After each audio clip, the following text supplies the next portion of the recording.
Alors, bonjour à tous. Bonjour à tous ceux qui sont en ligne, qui sont avec nous ce matin. C'est vraiment un privilège de pouvoir, même si on est à distance, même si on n'est pas réunis ensemble, de pouvoir quand même célébrer, louer notre Dieu, ouvrir sa parole ensemble. Et puis, je voulais prendre un temps pour vous encourager ce matin. Je sais que avec plusieurs semaines de confinement, puis même moi personnellement cette semaine, on dirait que j'étais un petit peu découragé. J'étais un petit peu me dire quand est-ce que ça va terminer. Et puis ça me fait du bien d'être ici avec les quelques personnes qui sont ici ce matin. Mais je voulais vous encourager ce matin avec un passage que le Seigneur m'a donné cette semaine pour justement m'encourager dans ce moment, des fois, qu'on a hâte de pouvoir rencontrer des amis, la famille et puis nos frères et sœurs.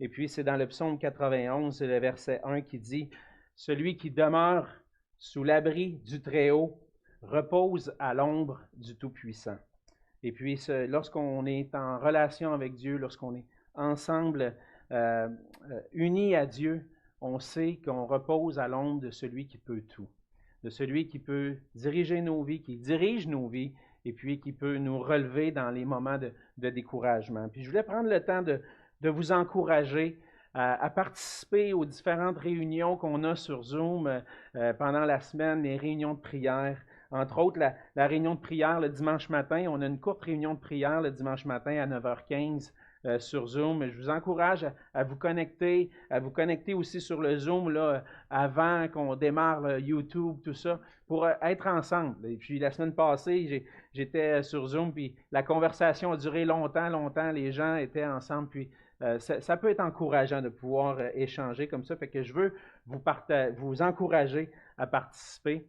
Et puis aussi, je ne l'ai pas noté à l'écran, mais on avait créé une adresse courriel pour que les gens puissent partager leurs requêtes de prière. Donc, si vous avez des requêtes de prière, que vous aimeriez que les anciens, les pasteurs, on puisse prier pour vous, qu'on puisse partager des requêtes de prière à l'Église, vous pouvez utiliser l'adresse courriel prière, P-R-I-E-R-E, A commercial, espoir, saint-hubert.ca, et puis espoir, hubert.ca. Et puis, en envoyant vos requêtes de prière, comme ça, on va prier pour vous. Ça va nous permettre de prendre de vos nouvelles aussi. Puis, on veut vous encourager à travers ce temps un peu difficile. Puis, juste avant d'aller plus loin, je vais dire un mot de prière, que le Seigneur puisse nous encourager ensemble à travers ces moments d'épreuve. Seigneur, je te prie ce matin pour tous ceux qui peuvent vivre du découragement ces jours-ci. Cette semaine, on entendait dans les médias que peut-être que le confinement et les mesures sanitaires vont durer au-delà du 8 février, Seigneur, et cette possibilité, des fois, peut faire en sorte que certains sont découragés de la situation, mais Seigneur, tu nous encourages par ta parole, et comme on l'a vu ce matin déjà dans le psaume 46, tu es notre refuge, tu es notre rocher, un secours qui ne manque jamais dans la détresse. Alors aide-nous, Seigneur, à prendre ce temps d'épreuve, ce temps où on est en confinement, plutôt que de se décourager, mais plutôt de se tourner vers toi. Utiliser ces temps à la maison pour prendre du temps dans ta parole, dans la prière et décharger sur toi tous nos fardeaux et tous nos soucis. Oui, Seigneur, que notre vie puisse être centrée sur toi. Viens nous fortifier par ta parole et par ton esprit tout au long de la semaine et qu'on puisse, Seigneur, prendre soin les uns des autres, s'encourager, prendre des nouvelles afin qu'on puisse traverser ce temps un peu plus difficile, encourager, de pouvoir partager ce temps ensemble et puis de pouvoir être encouragé par toi, Seigneur. Alors, je te remets tous ceux qui, ce matin, ont peut-être le cœur un peu plus lourd, de la tristesse ou qui vivent les épreuves, Seigneur, plus difficilement. Et je te prie que tu puisses venir consoler nos cœurs par ton esprit et consoler leur cœur à eux particulièrement, afin qu'ils puissent être ressourcés par toi et fortifiés par toi ce matin. C'est dans le nom de Jésus que je te prie. Amen. Amen. Donc, ça fait déjà quelques semaines. D'ailleurs, en passant, je veux remercier Amex pour le message de la semaine passée. Merci Amex d'avoir apporté le message de la parole. C'était vraiment un message encourageant qui m'a fait beaucoup réfléchir sur qu'est-ce que je dis, est-ce que je parle trop, puis même comme enseignant de la parole, on est placé dans une position où on va être, le Seigneur le dit, jugé plus sévèrement. Donc, le Seigneur m'a amené à travers toi, Amex, à examiner mon cœur, m'assurer que je suis que j'ai obéissant à sa parole. Puis je veux te remercier, c'était vraiment un message édifiant. Mais des semaines avant, avec la nouvelle année qui commence, on avait pris le temps de regarder l'importance de puiser dans les Écritures, de regarder à la parole de Dieu pour se nourrir, puis aussi prendre un temps aussi pour réfléchir sur la prière personnelle, mais aussi en Église. Et puis, je vous avais partagé qu'on était avec le Conseil des Anciens en train de réfléchir à une vision, à mettre le projet, les fardeaux qu'on a sur notre cœur pour l'Église devant le Seigneur. Et puis, je vous avais invité à prier. Et puis, je vous invite je continue de vous inviter à prier. Mais ce matin, je voulais prendre quelques instants pour vous partager un peu le fruit de nos réflexions qu'on a eu l'occasion de partager avec les responsables de ministère cette semaine. Et puis, ce matin, c'est une nouvelle série qui commence, une série qui va nous amener justement à expliquer un peu c'est quoi cette vision-là qu'on a pour notre Église et qu'on met devant le Seigneur. C'est vraiment pas une vision qui vient de nous-mêmes ou de nos propres idées, mais c'est plutôt en puisant dans les Écritures, on voit ce que le Seigneur promet, puis on veut mettre ça de l'avant, puis dire, Seigneur, on veut s'engager pour toi, on veut vivre pour toi. Et donc, on a, à travers les dernières semaines, à travers les derniers mois, travaillé sur cette réflexion-là. Et puis, c'est avec cette vision renouvelée, si je peux dire, du ministère à l'Église de l'Espoir, on a travaillé aussi sur une nouvelle image pour l'Église, une image qui va nous représenter, qui nous, en quelque sorte, comme Église. Et puis, on a travaillé sur un nouveau logo pour l'Église et ce nouveau logo-là va être utile, entre autres, comme image pour l'Église, mais en même temps pour nous identifier. Par exemple, de plus en plus, on utilise les réseaux sociaux, les moyens, les technologies pour communiquer. Et puis, on a besoin de voir une petite image pour nous représenter. Et puis, on a travaillé sur ça. Et puis, ce matin, je voulais vous présenter ce nouveau logo. Puis, j'espère, je ne sais pas si ça va bien paraître là à l'écran, mais c'est ça. On voit peut-être un peu moins les couleurs. Mais ça, c'est la nouvelle image pour l'Église de l'Espoir à Saint-Hubert. Et on s'est inspiré d'un logo qui était là déjà auparavant. Et puis, ce que vous voyez sur l'écran présentement, c'est un phare en forme de croix. Et puis, chaque élément de ce logo-là représente quelque chose. Et puis, en réalité, le logo, je pense que ça n'apparaît pas tout à fait, je pense pas, là, mais le logo est de couleur turquoise pâle. Et puis, ce logo-là représente toutes sortes de choses. Fait que je vais prendre le temps de vous l'expliquer parce que à travers ce logo-là, c'est un peu notre vision qu'on veut communiquer à travers ça. Premièrement, vous voyez sur le logo la croix qui est formée par le phare et la lumière. Et puis, ce qu'on veut à travers cette représentation-là, et puis la couleur turquoise qui représente l'espoir, c'est l'espoir qu'on proclame en Jésus-Christ, dans le salut qui a été accompli en Jésus-Christ à la croix. Et ce qu'on veut dire ensemble à travers cette image-là, c'est qu'on est une famille qui est centrée sur l'Évangile de Jésus-Christ. Une famille centrée sur l'Évangile de Jésus-Christ, centrée sur Jésus-Christ à travers la croix. Vous voyez au bas du logo une Bible qui est ouverte.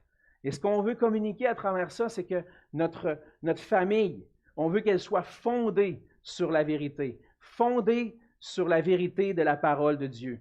Dans les Écritures, Dieu se révèle. Dieu révèle sa vérité. Et ce que nous voulons comme Église, c'est d'être enracinés dans cette vérité-là pour qu'on puisse vivre pour la gloire de Dieu. La parole de Dieu, à travers elle, Dieu se révèle. Dieu révèle sa vérité. Dieu révèle sa volonté pour nos vies. Et c'est ce qu'on désire, être enraciné dans cette parole-là pour vivre à la gloire de Dieu. Ensuite de ça, Sur le logo, vous allez voir le bâtiment du phare. Ensuite, formé au-dessus, avec une petite maison, un pignon qui a la forme d'une maison. Ce qu'on veut communiquer à travers ça, c'est qu'on est une famille. Comme une maison, hein, une famille vit à l'intérieur d'un foyer. Et puis l'Église, c'est comme un bâtiment, c'est un édifice. On veut être une famille qui est unie dans l'amour. On est une famille. Le Seigneur nous a unis ensemble, comme enfants de Dieu, pour qu'on puisse vivre ensemble, puis qu'on puisse s'aimer les uns les autres. Alors, ce qu'on veut être, c'est une famille unie dans l'amour. Et finalement, évidemment, la lumière de ce phare-là représente notre lumière, en quelque sorte. La lumière qu'on veut apporter dans notre monde. On veut être une famille qui brille pour la gloire de Dieu en Jésus-Christ. Et donc, vous voyez, on peut aller à la diapositive là, qui présente le logo au complet. Donc, vous voyez dans le logo au complet un peu cette idée-là, qu'on est une famille centrée sur l'Évangile, fondée sur la vérité de la parole, unie dans l'amour et qui brille pour la gloire de Dieu. En fait, cette vision-là, cette idée-là ne vient pas de nulle part. Hein? Comme je l'ai dit, on veut être enraciné dans la parole de Dieu. Et notre mission à l'Église de l'Espoir, cette mission-là qui nous définit, qui est écrite dans nos documents depuis plusieurs années, depuis même le fondement de cette Église-là, c'est qu'on veut être une Église qui, à travers sa mission, va prêcher l'Évangile dans la région de Saint-Hubert et par un programme missionnaire actif dans la province de Québec et jusqu'aux extrémités de la terre. Et ça, c'est inspiré de Matthieu 28, les versets 18 à 20, où Jésus va dire, Jésus s'étant approché, leur parlant ainsi, « Tout pouvoir m'a été donné dans le ciel et sur la terre. Allez, faites de toutes les nations des disciples, les baptisant au nom du Père, du Fils et du Saint-Esprit, et enseignez-leur à observer tout ce que je vous ai prescrit.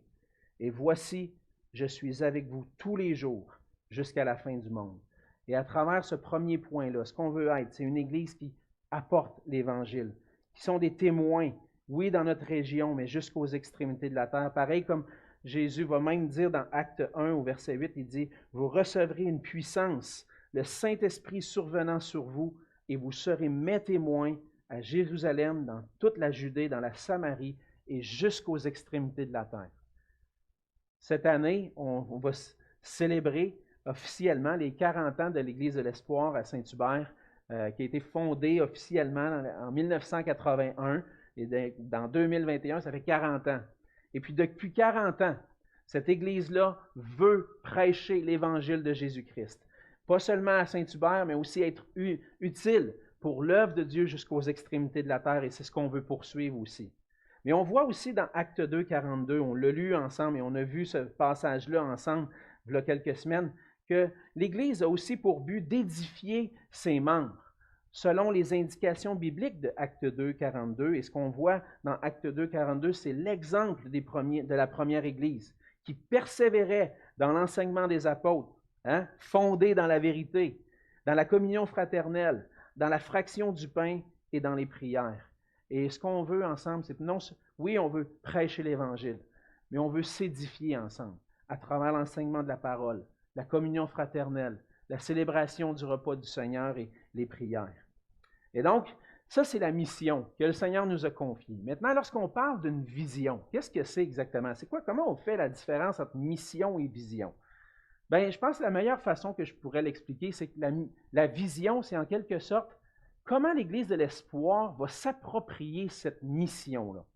C'est comment on va l'articuler, nous, ensemble, comme famille. Le Seigneur nous donne cette mission-là, mais qu'est-ce qu'on va faire, nous, ensemble? Et cette vision, la vision, c'est un peu comment on veut articuler cette mission-là pour nous-mêmes. Et ce qu'on veut faire, et ce que je veux mettre devant vous, et qu'on a réfléchi avec les anciens de l'Église, c'est cette vision-là, résumée dans un petit paragraphe. Notre vision est d'être une famille qui brille pour la gloire de Dieu en étant un phare qui répand la lumière de la connaissance et de l'amour de Jésus-Christ dans notre génération et dans toutes les nations. Et ça, dans le but de former des disciples matures qui vont se reproduire pour l'avancement de la mission de l'Église et l'implantation d'églises locales saines à travers le monde.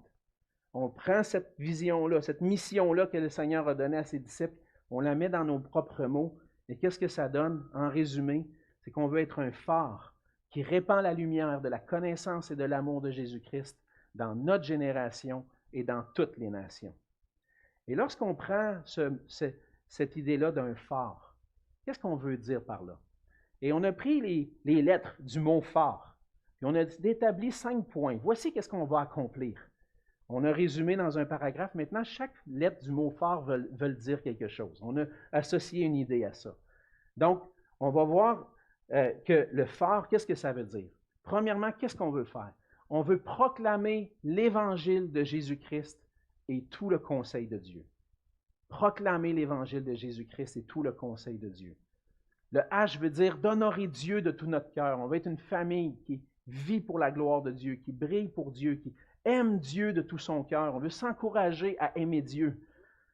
Le A veut dire aimer ardemment notre prochain, comme l'apôtre Jean nous exhorte dans 1 Jean. On veut aimer ardemment notre prochain puis notre communauté aussi. On veut les gens autour de nous, les atteindre avec l'Évangile. On veut les aimer. R, reproduire des disciples matures. On ne veut pas rester une Église qui est centrée sur elle-même, qui fait juste se nourrir elle-même, mais on veut se reproduire, on veut propager l'Évangile, puis voir des disciples matures grandir en Jésus-Christ. Et finalement, on veut être utile à la mission en équipant des leaders pour la mission de Jésus-Christ. Dans l'Église, on a besoin de leaders dans l'Église, on veut les équiper, mais aussi dans toutes les nations. Et par la grâce de Dieu, si Dieu le permet, peut-être qu'on aura l'occasion de former des leaders qui vont être envoyés pour apporter l'Évangile. Donc, ça résume un peu notre vision. Puis au cours des prochaines semaines, on va vous présenter plus en détail ce que veulent dire chacun de ces points-là, qui expriment en fait ce que les Écritures enseignent. Alors, ce matin, je vais commencer avec ce premier point. Proclamer l'Évangile de Jésus-Christ et tout le conseil de Dieu. Puis je vais vous inviter à tourner avec moi dans Actes au chapitre 20. Actes au chapitre 20.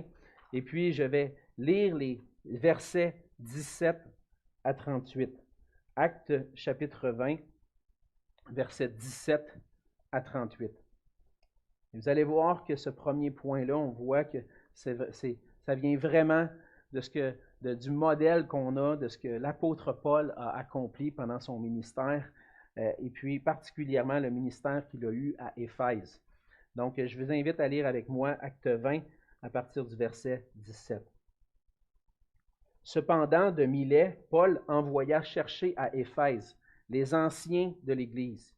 Lorsqu'ils furent arrivés vers lui, il leur dit: « Vous savez de quelle manière, depuis le premier jour où je suis entré en Asie, je me suis sans cesse conduit avec vous, servant le Seigneur en toute humilité, avec larmes, au milieu des épreuves que me suscitaient les embûches des Juifs.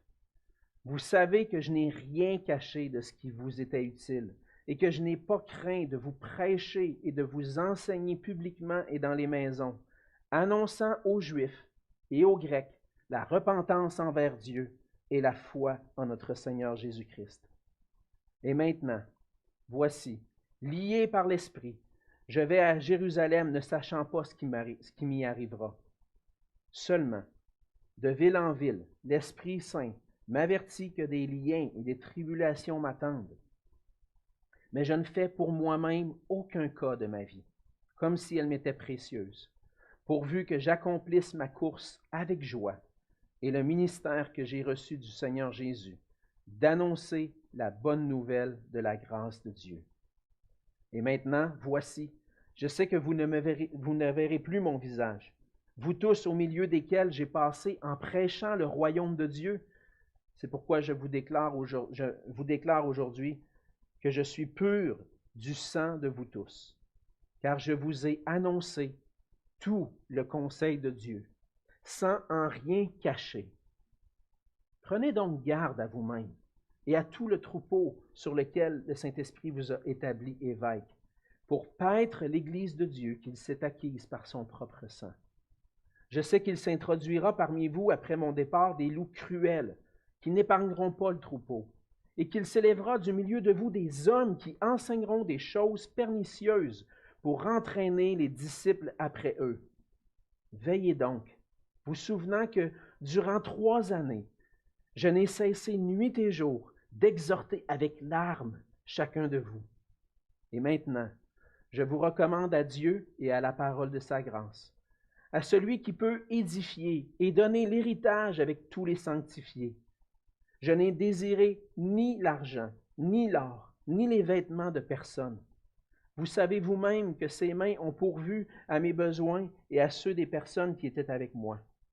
Je vous ai montré de toute manière que c'est en travaillant ainsi qu'il faut soutenir les faibles et se rappeler les paroles du Seigneur qui a dit lui-même, « Il y a plus de bonheur à donner qu'à recevoir. » Après avoir ainsi parlé, il se mit à genoux et il pria avec eux tous. Et tous fondirent en larmes en se jetant au cou de Paul. Ils l'embrassaient, affligés surtout de ce qu'il avait dit qu'ils ne verraient plus son visage. Et ils l'accompagnèrent jusqu'au navire. On va se courber dans un mot de prière. Seigneur notre Dieu, on s'approche de ta parole ce matin. À travers ta parole, Seigneur, tu nous enseignes, tu nous parles. C'est toi qui... Ces mots qu'on vient de lire sont tes mots à toi, Seigneur, parce qu'on croit fermement que toute écriture est inspirée de Dieu. Et ta parole, Seigneur, est utile pour nous enseigner, pour nous convaincre, pour nous corriger, pour nous instruire dans la justice, pour qu'on puisse être des hommes et des femmes de Dieu, accomplis et propres à toute bonne œuvre. C'est notre prière, Seigneur, en venant à toi ce matin, que tu puisses nous nourrir par ta parole, que tu puisses nous raviver par ton esprit. Fais-nous vivre, Seigneur, pour que ces paroles puissent trouver un sens dans nos cœurs et qu'on puisse avoir ce désir, Seigneur, de t'obéir, d'œuvrer pour toi, de s'engager à marcher pour toi. Alors, Seigneur, à travers cet exemple de l'apôtre Paul, Seigneur, tu veux nous enseigner. Enseigne-nous comme Église, afin que nous puissions être une Église qui marche pour toi et qui accomplit cette mission que tu nous as confiée. Et c'est en ton nom que je te prie. Amen. Amen. Comme on l'a vu lorsque je vous ai présenté les éléments de notre vision, on veut être une Église qui est centrée sur la personne de Jésus-Christ, centrée sur l'Évangile, puis fondée dans la vérité que nous révélée dans la parole. On voit dans ce passage-là vraiment un exemple. L'exemple de l'apôtre Paul, mais l'exemple aussi de son équipe. Parce que Paul n'était pas tout seul à accomplir cette œuvre-là. Il y avait une équipe avec lui. Et pour accomplir cette mission-là que le Seigneur a confiée, et qu'il avait confié particulièrement à Paul d'être l'apôtre des païens, et puis il avait donné une équipe. Mais pour aujourd'hui, comme Église, pour qu'on puisse accomplir ça, comment ça va se passer? Comment est-ce qu'on va accomplir la mission de Jésus-Christ ensemble? Bien, je pense que le Seigneur nous a tous donné des dons particuliers à chacun dans son Église, puis un rôle particulier, pour qu'ensemble, on puisse aller en mission, aller dans cette mission que le Seigneur nous a confiée, puis qu'on puisse y aller en étant unis ensemble. Souvent, on a l'impression que faire évangéliser, faire des disciples, ça repose tout sur nos épaules, à nous personnellement. C'est comme si on se met un fardeau pesant, puis on dit « Ah, je veux évangéliser, je veux former des disciples. » Puis c'est comme si ça reposait, toute cette mission-là repose sur nous. Il n'y a rien de mal à s'approprier cette mission-là, puis cette vision-là que le Seigneur nous donne. Mais en réalité, ce que le Seigneur veut, c'est qu'on puisse l'accomplir ensemble. On ne veut pas être des individus. Oui, on veut des individus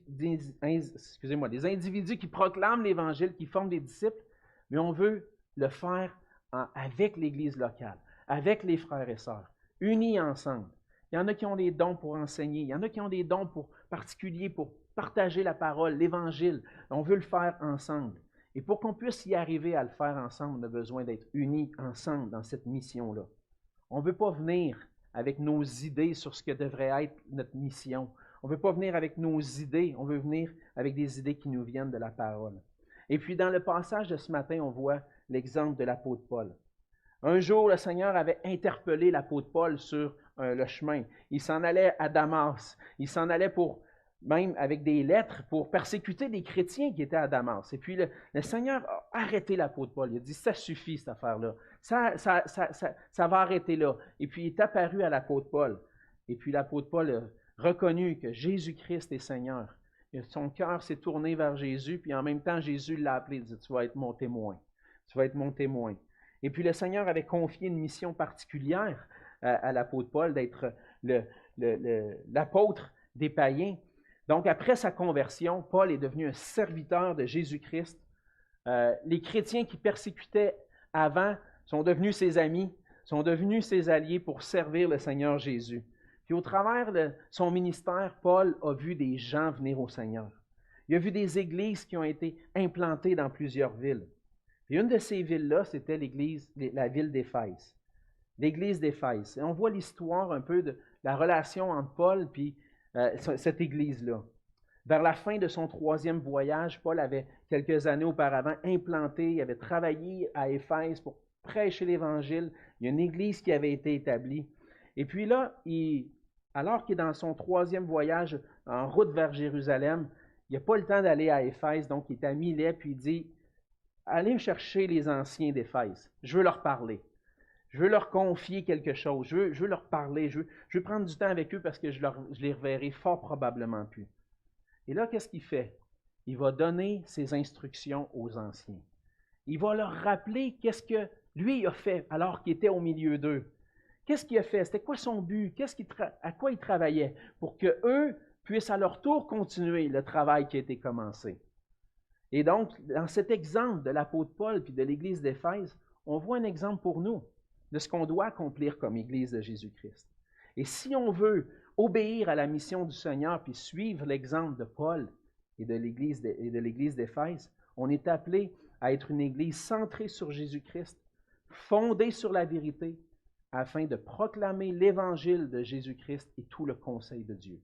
On veut être une Église qui proclame l'Évangile et tout le conseil de Dieu. Mais pourquoi est-ce qu'on veut proclamer l'Évangile? Premièrement, pourquoi on veut faire ça? Pourquoi on veut annoncer l'Évangile? Et pourquoi c'est si important, l'Évangile? J'ai 3 points à mon message. Puis hier, en révisant mes choses, j'ai dit, je n'aurai pas le temps de passer à travers les 3. Fait qu'aujourd'hui, on voit le premier point, puis je réponds une première réponse à cette question-là. Et puis la semaine prochaine, Dieu voulant, on va continuer dans la même portion des Écritures avec cette deuxième partie. J'avais trop de choses à dire ce matin. Mais si on veut accomplir cette mission-là, pourquoi on veut le faire? Premièrement, c'est parce que l'Évangile de Jésus-Christ est au cœur du plan rédempteur de Dieu. Dans toute l'histoire de l'humanité, dans toute l'éternité, Dieu a placé un plan. Dieu avait un plan. Dieu avait un plan parfait d'avoir une création qui vient à lui, qui l'adore, qui l'honore, qui lui donne la gloire. Et puis, cette création-là, un jour, est tombée dans le péché. Et puis, plutôt que d'adorer Dieu comme était le plan de Dieu, c'est détourné de Dieu. Il a dit, non, moi, je n'ai pas besoin de Dieu, je vais me servir moi-même. Et donc, Dieu avait besoin d'établir un plan de secours pour venir secourir les hommes de leurs péchés. Et l'Évangile de Jésus-Christ, cette bonne nouvelle, c'est au cœur du plan rédempteur de Dieu. Et on voit dans le passage que l'apôtre Paul avait un ministère qui était centré sur l'Évangile de Jésus-Christ. Le ministère de l'apôtre Paul était centré sur l'Évangile. On voit que c'était un ministère de souffrance. Lorsqu'il rencontre les anciens d'Éphèse, Paul leur rappelle le ministère qu'il y a eu auprès d'eux.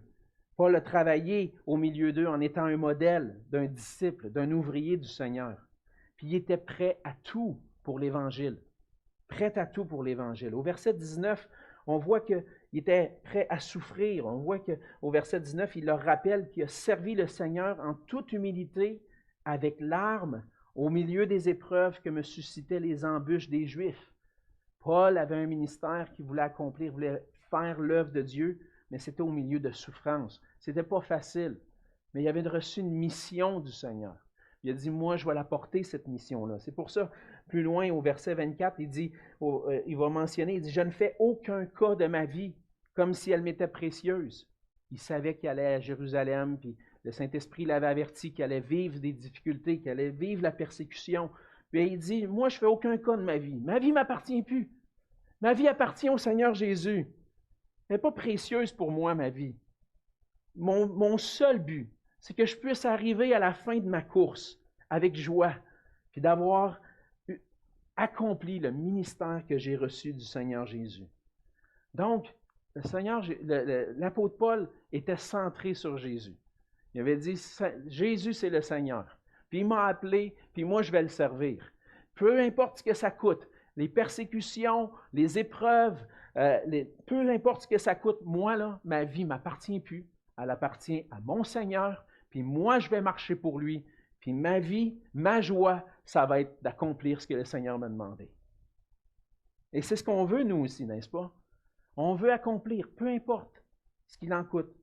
On a goûté l'amour du Seigneur Jésus. On a goûté combien il est bon. On a goûté combien ce qu'il a fait pour nous est tellement précieux. Aujourd'hui, on dit, Seigneur, je te donne mon cœur. Il ne m'appartient plus. C'est ça qu'on a chanté tout à l'heure. Ce que j'ai de meilleur, s'il y a quelque chose de bon en moi, c'est tout à toi. Ma vie ne m'appartient plus. Elle appartient à toi seul. Puis je suis prêt à tout faire pour faire avancer ton œuvre, Seigneur, parce que tu m'appelles à être un témoin pour ta gloire. Et donc, c'est un ministère centré sur l'Évangile, c'est un ministère qui demande du courage.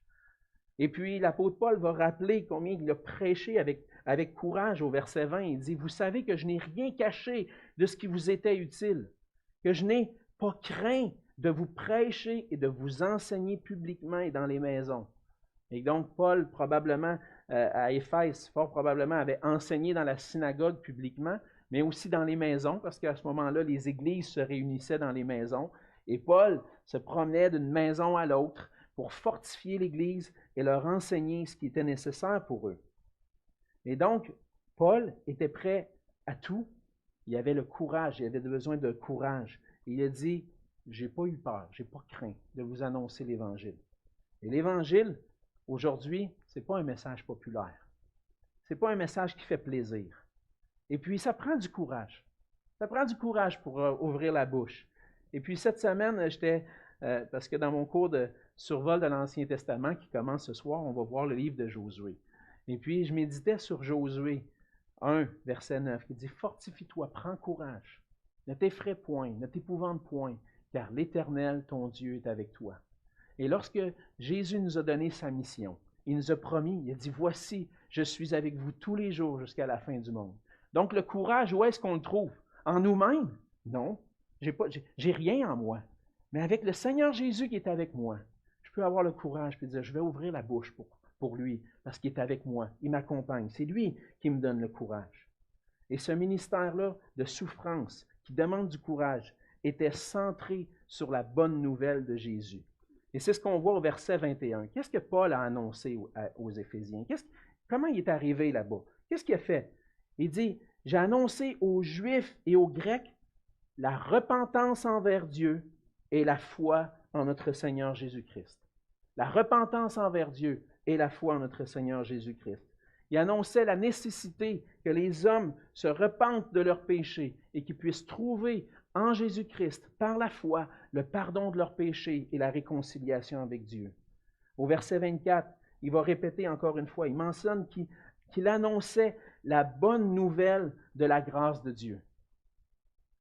L'Évangile, c'est une bonne nouvelle qui nous parle de la grâce de Dieu, de l'amour de Dieu pour nous. Et au verset 25, il dit qu'il a prêché le royaume de Dieu. Donc, la repentance, la foi, la grâce, le royaume de Dieu, c'est tous des mots qui nous parlent de l'Évangile. Mais lorsqu'on prend le temps de réfléchir et de dire, qu'est-ce que c'est l'Évangile? Si on va être une Église centrée sur l'Évangile, puis que notre ministère est centré sur cet Évangile qui est au cœur du plan rédempteur de Dieu, c'est bon qu'on soit unis ensemble dans cette compréhension-là de qu'est-ce que c'est l'Évangile. Et l'importance de la question est soulignée, entre autres, par le docteur Don Carson, qui a écrit la préface du livre qui s'appelle « Qu'est-ce que l'Évangile ?» C'est un tout petit livre que je vais vous proposer déjà la semaine prochaine de lire. Ça va être une suggestion pour le mois de février. Qu'est-ce que l'Évangile? Et dans ce livre-là, Don Carson note que même parmi les évangéliques, il y a des opinions divergentes sur ce qu'est l'Évangile. Donc, on peut poser la question à plusieurs personnes, puis même des fois plusieurs personnes dans la même Église. Explique-moi c'est quoi pour toi l'Évangile. Et puis, on peut arriver à toutes sortes de réponses. Plusieurs réponses qu'on peut trouver. Certains vont répondre que l'Évangile, c'est la bonne nouvelle. C'est ça que ça veut dire le mot Évangile. Ils vont se limiter juste à dire Évangile, ça veut dire bonne nouvelle. OK. Si on veut pousser un peu plus loin, il y en a qui vont dire que l'Évangile, c'est la bonté et l'amour de Dieu, d'un Dieu qui veut combler ta vie de bénédiction. Tu rêves trop petit. Il faut que tu aies la foi. Puis si tu as la foi, Dieu va honorer ta foi puis il va combler ta vie. Ça, c'est l'Évangile pour certains. D'autres vont dire que l'Évangile, c'est que Dieu t'aime. Et quelles que soient les erreurs, tu sais, tu as fait des erreurs dans ta vie. Hein? Quelles que soient les erreurs que tu as faites, Dieu t'aime puis il t'accepte comme tu es. Tu as juste à croire en Dieu. Dieu va t'accepter. D'autres vont dire que l'Évangile, c'est le royaume de Dieu qui est venu vers nous. Puis Dieu est en train d'établir son royaume. Puis qu'un jour, le monde va être renouvelé. Puis on veut entrer dans le royaume de Dieu. C'est tous des vérités qui sont en quelque sorte vraies et rattachées à l'Évangile. Mais est-ce que c'est ça l'Évangile? Qu'est-ce que c'est l'Évangile? Heureusement, dans les Écritures, il y a des passages qui nous aident et qui vont nous aider à résumer qu'est-ce que c'est l'essentiel de l'Évangile. Qu'est-ce qu'on veut dire lorsqu'on partage l'Évangile? Lorsqu'on dit qu'on est centré sur l'Évangile, qu'est-ce que ça veut dire? Et je pense que l'essentiel de l'Évangile est résumé dans plusieurs passages dans les Écritures, mais entre autres par l'apôtre Paul dans 1 Corinthiens au chapitre 15. Dans 1 Corinthiens chapitre 15, les versets 1 à 4, Paul va dire ceci. Il dit, « Je vous rappelle, frères, l'Évangile que je vous ai annoncé, que vous avez reçu et dans lequel vous avez persévéré. » Donc, il dit, je vais vous rappeler ce que je vous ai enseigné. Et on a besoin comme Église, même à Saint-Hubert, même si on est fondé dans la parole de Dieu, de se rappeler l'Évangile. On a besoin de se rappeler des bonnes choses. Se rappeler l'Évangile. Qu'est-ce que c'est cet Évangile-là? Il dit, je vous ai enseigné avant tout, comme je l'avais aussi reçu, que Christ est mort pour nos péchés, selon les Écritures.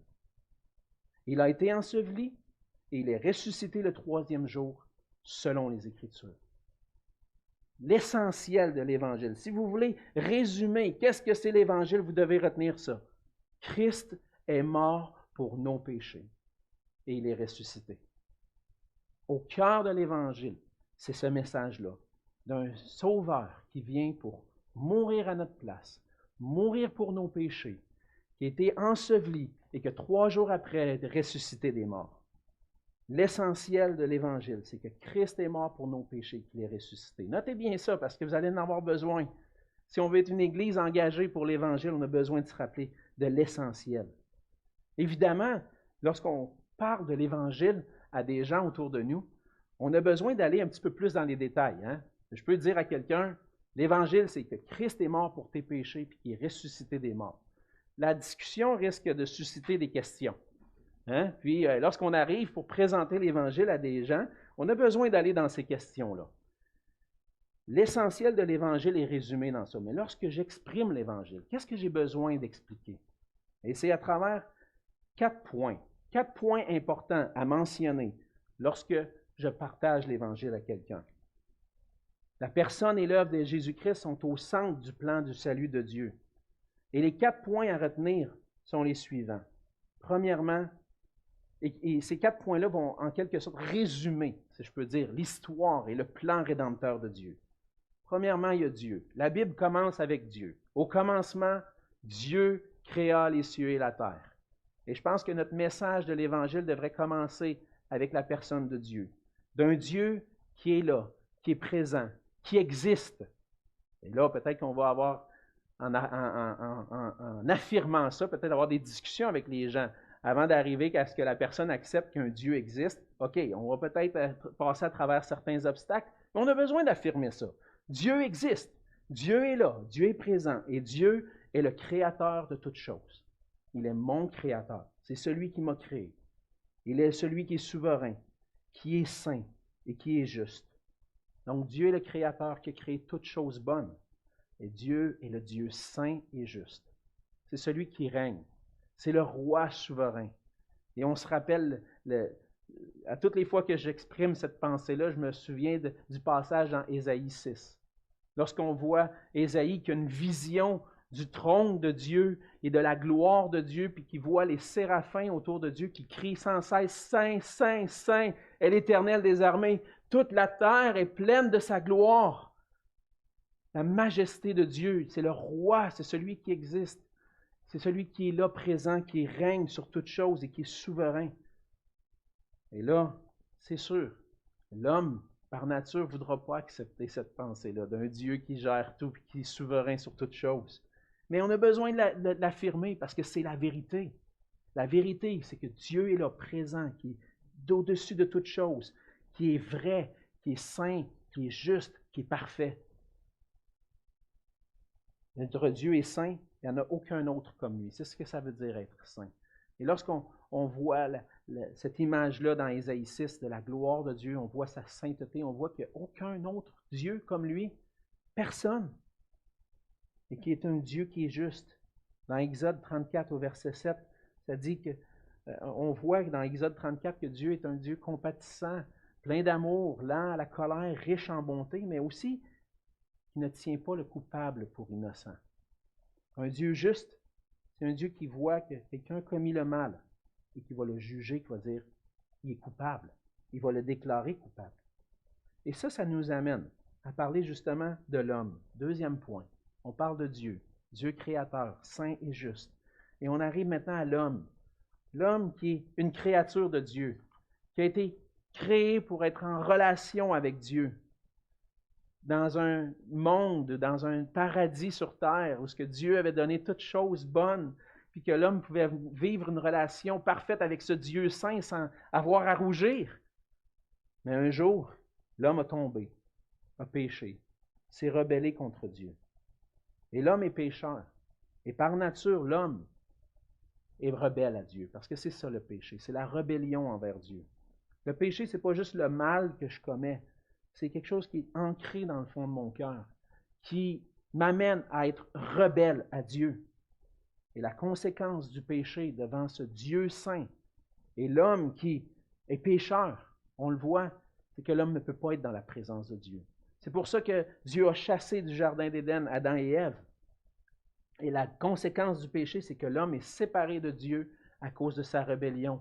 Et à cause de ça, mérite le jugement, l'enfer, d'être séparé de Dieu pour toujours, parce que Dieu est juste. Et l'homme, quoi qu'il voudrait bien, faire le bien, veut faire des bonnes œuvres et peut-être gagner la faveur de Dieu, il en est incapable. Incapable de faire le bien. Donc, incapable de se sauver lui-même.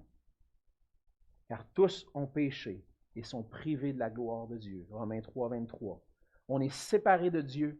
On est incapable de faire le bien. Mais si, devant ce Dieu saint-là, moi je suis un pécheur, puis je ne peux pas atteindre ce Dieu-là, qu'est-ce que je peux faire?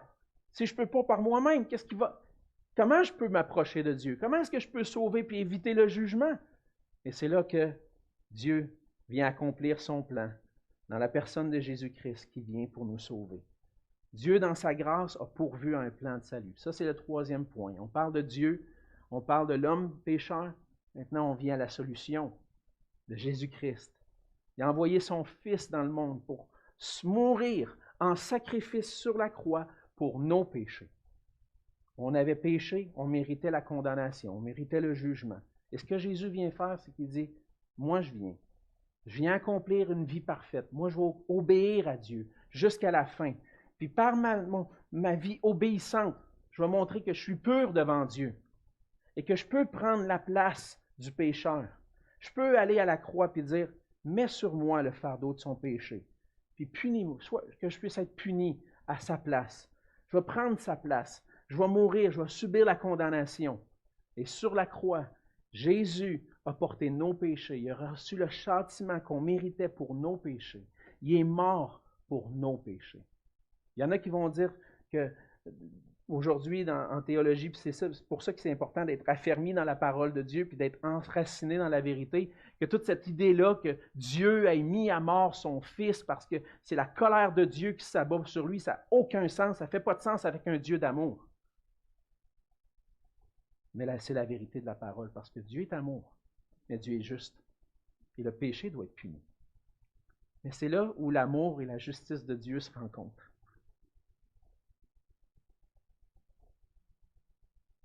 Quand mon Sauveur, sur la croix, prend mon péché sur lui, puis il dit, Alexandre, je vais y aller, je vais mourir à ta place. Puis il reçoit sur lui le châtiment que moi je méritais. Le châtiment qui nous donne la paix est tombé sur lui, et c'est par ses meurtrissures que nous sommes guéris. À la croix, Jésus a porté mon péché. La justice de Dieu a été accomplie. Et à travers ça, Dieu manifeste son amour. Et il dit maintenant à tous les hommes qui sont pécheurs, Jésus est la solution. Il a payé pour vos péchés. Venez à lui. Et ça, c'est le 4e point. Qu'est-ce qu'on répond à cette solution-là que Dieu offre en Jésus-Christ? Aujourd'hui, Jésus règne. Il est le médiateur entre Dieu et les hommes. Et qu'est-ce qu'on va faire? Pour recevoir son pardon, on a besoin de venir à lui. On a besoin de recevoir par la foi, comme l'apôtre Paul a prêché à Éphèse. Il dit, j'ai prêché la repentance envers Dieu et la foi en notre Seigneur Jésus-Christ. Le salut est offert à tous les hommes, mais ce n'est pas tous les hommes qui sont sauvés. Certains croient que le salut est universel. Jésus l'a accompli et tout le monde est sauvé. Non, la parole de Dieu nous dit qu'on a besoin de faire un choix. On a besoin de se détourner, de se repentir. Ça veut dire de se détourner de nos péchés pour se tourner vers Dieu. La repentance envers Dieu, c'est dire, non, moi je suis un pécheur. Et c'est pas correct ça. Je ne suis pas en train d'honorer le Dieu saint, je ne suis pas en train d'honorer le Dieu souverain à qui je dois me soumettre. J'ai besoin de me détourner, j'ai besoin de me tourner vers lui. Je me repens de mes péchés. J'ai dit non, je ne sais pas comme ça je veux vivre pour la gloire de Dieu maintenant. Et puis par la foi saisir ce cadeau que Dieu nous offre. De dire, Seigneur, pardonne-moi maintenant. J'ai agi en insensé. J'ai agi comme un homme rebelle. Donne-moi ton pardon pour que je puisse maintenant vivre cette relation avec toi. Et par la foi, on reçoit le pardon, la vie éternelle. Par la foi, on reçoit le Saint-Esprit qui maintenant transforme notre vie, nous donne le goût de vivre pour Dieu, puis de vivre pour sa gloire et de porter du fruit pour lui. Ça, c'est la bonne nouvelle. La bonne nouvelle de Jésus-Christ. Et on a besoin de s'entendre sur ce sujet-là. On a besoin d'être unis ensemble, à partager ce merveilleux message. Parce que sans Christ, sans l'œuvre de Christ à la croix, le salut est impossible. Christ est au cœur du plan de Dieu. Sa mort, sa résurrection sont absolument nécessaires pour mon salut. Parce que sans Christ, il n'y a pas de salut. Certains ont enseigné pendant longtemps que hors de l'Église, il n'y a pas de salut. Mais je pense que la vérité, c'est que hors de Christ, il n'y a pas de salut. On a besoin d'être trouvé en Jésus-Christ, par la foi en lui, et placer notre confiance en lui. C'est ça la foi. C'est-à-dire, Jésus a tout accompli, et je place ma confiance en lui, je reçois son pardon. On est appelé à être une Église centrée sur Jésus-Christ, fondée sur la vérité pour proclamer l'Évangile et tout le conseil de Dieu. Et si on veut être ensemble, on a besoin d'être ensemble dans ce message qu'on veut proclamer. On voit dans la parole que l'Évangile de Jésus est au cœur de toute la parole de Dieu. Et sans Jésus-Christ et son œuvre accomplie pour nous, on est perdu. Comme Paul l'a dit aux Corinthiens, Christ est mort pour nos péchés et il est ressuscité. On a besoin de parler de ça. Mais toi, ce matin, je pense que j'ai prêché l'Évangile le plus clairement que j'ai jamais prêché depuis que je suis ici. As-tu reçu ce cadeau-là? As-tu reçu le cadeau de la vie éternelle? Le cadeau du pardon, de la réconciliation avec Dieu? Tu sais quoi faire. Dieu a tout accompli en Jésus-Christ. Christ a tout accompli. Tout ce que tu as à faire, c'est de dire, oui, je suis un pécheur. Et sans Christ, je suis perdu. Seigneur, donne-moi ton pardon. Je veux vivre pour toi maintenant. Viens à lui. Reçois son pardon. Place ta confiance en lui. Et on a besoin, comme Église, de se rappeler l'Évangile.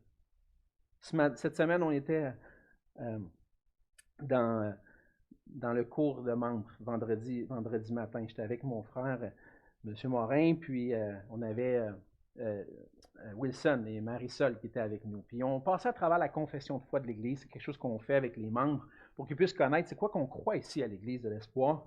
Et puis lorsqu'on est arrivé au point sur le salut qui a été accompli en Jésus-Christ, à un certain moment donné, ça dit qu'on croit comme Église qu'on croit à la mort expiatoire de Jésus. Et là, spécial, on s'est arrêté un moment. Puis je pense que le mot expiatoire en espagnol est différent. Donc, Marisol, Wilson avait besoin de clarification. C'est quoi ça, la mort expiatoire de Jésus? Mais lorsqu'on s'est mis à expliquer c'est quoi la mort expiatoire de Jésus, que Jésus, dans le fond, a payé la dette de nos péchés et que maintenant on a le pardon, maintenant la colère de Dieu n'est plus sur nous, on est rendu propice à Dieu, on expliquait toute cette idée-là. On a échangé pendant plusieurs minutes juste de voir comment Dieu est grand, comment Dieu est bon, puis l'amour de Dieu pour nous. Puis alors qu'on est une Église qui vit en confinement, puis qu'on n'est pas réunis ensemble, je pense que de se rappeler l'amour de Dieu pour nous en Jésus-Christ, c'est ce qui peut nous faire le plus de bien. On a besoin de s'en rappeler. On a besoin de s'encourager avec ce message-là. On a besoin d'œuvrer ensemble pour ce message-là. On a besoin de bien comprendre l'Évangile pour notre propre vie. Puis après ça, on va être en mesure de le proclamer, de le partager autour de nous. Des gens qui ont été touchés par la grâce vont vouloir partager la grâce.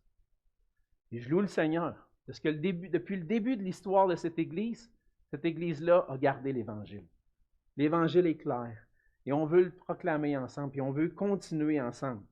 La vision, oui, on a une vision, on veut proclamer l'Évangile. Dans le fond, on fait juste répéter les mêmes affaires, mais on veut se l'approprier, et on veut le vivre ensemble.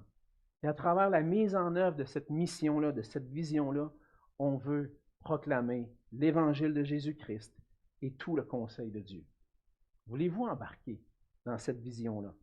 Voulez-vous qu'on travaille ensemble à cette vision de proclamer l'Évangile? Si c'est ce que vous voulez, faites une priorité de méditer quotidiennement sur la grâce de Dieu pour vous. Remerciez le Seigneur. Venez au Seigneur avec action de grâce. Seigneur, merci pour ta grâce envers nous. Merci de m'avoir aimé. Merci d'être venu me chercher là où j'étais, perdu, puis tu m'as donné la vie. Puis maintenant, j'ai une relation avec toi. Dites merci au Seigneur. Méditez sur sa parole, méditez sur l'Évangile. Vous allez être encouragés dans votre vie, encouragés à partager cette grâce.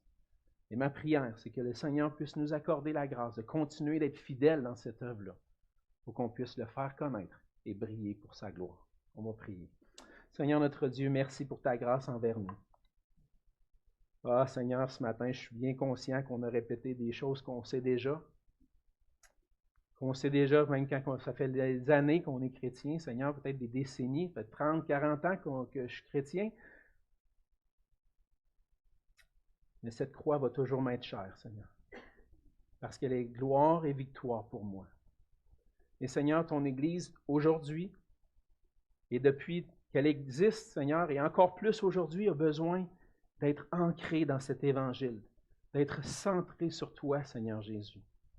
Ne permets pas qu'on oublie ta grâce dans nos épreuves, dans nos soucis, dans nos tentations, quand on tombe, Seigneur, qu'on ne puisse pas oublier ta grâce, qu'on puisse revenir à toi, revenir à la croix, avoir notre vie centrée sur Jésus-Christ, que tu puisses être le centre de nos vies, Seigneur Jésus, et qu'on puisse vivre pour toi et pour ta gloire. Seigneur, fortifie-nous par ta grâce dans ces moments difficiles. Fortifie-nous par cet évangile et que nous puissions le partager aux gens qu'on côtoie, à qui on parle au téléphone, sur Zoom, peu importe qui, Seigneur, qu'on puisse être débordant d'amour pour toi et pour eux.